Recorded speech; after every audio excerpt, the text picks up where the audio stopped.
عسلامة مرحبا بكم الكل. حبينا نحكيو اليوم على لاسبي كونتابل كونتابيلتي الفلوس، وذاك عليه اخترنا انه يكون معنا اليوم Mohamed Abdelnader, de formation expert comptable. Aujourd'hui, je suis directeur d'investissement à la CDC Gestion, une société de gestion de la place. Et j'ai eu l'occasion justement d'investir dans 2 ou 3 startups.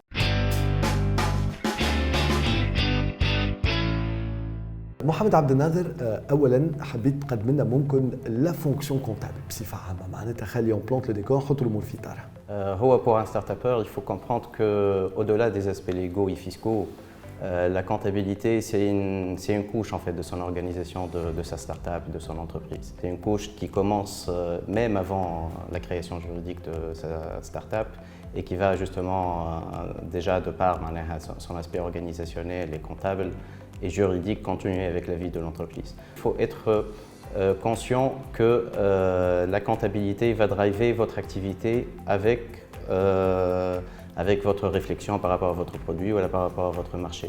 Après, dans la vie de votre entreprise, certaines décisions seront faites en fonction de vos budgets, de vos prévisions financières. Et tout ça, la comptabilité est une base pour cela. Donc, c'est important d'avoir une comptabilité agile. Donc, dès le premier jour, vous pouvez réfléchir à vous organiser, à organiser votre comptabilité.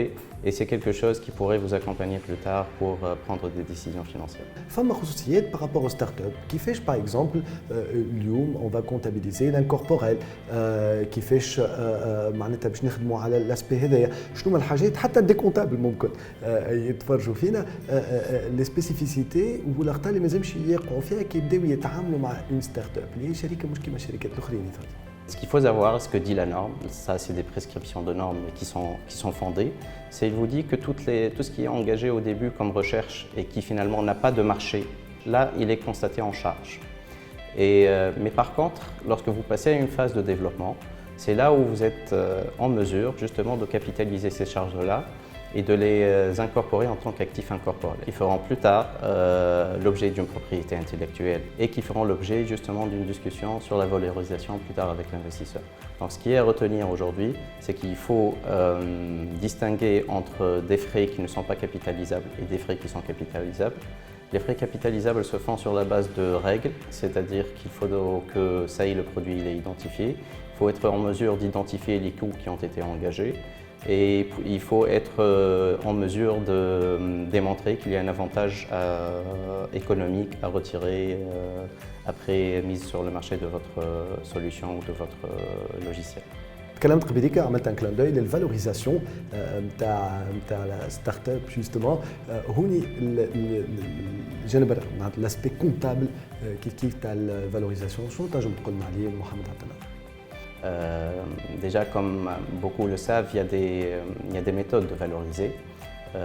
En l'occurrence, je peux les citer, il y a ce qu'on appelle les méthodes patrimoniales, il y a les méthodes de comparables et il y a les méthodes d'actualisation des flux.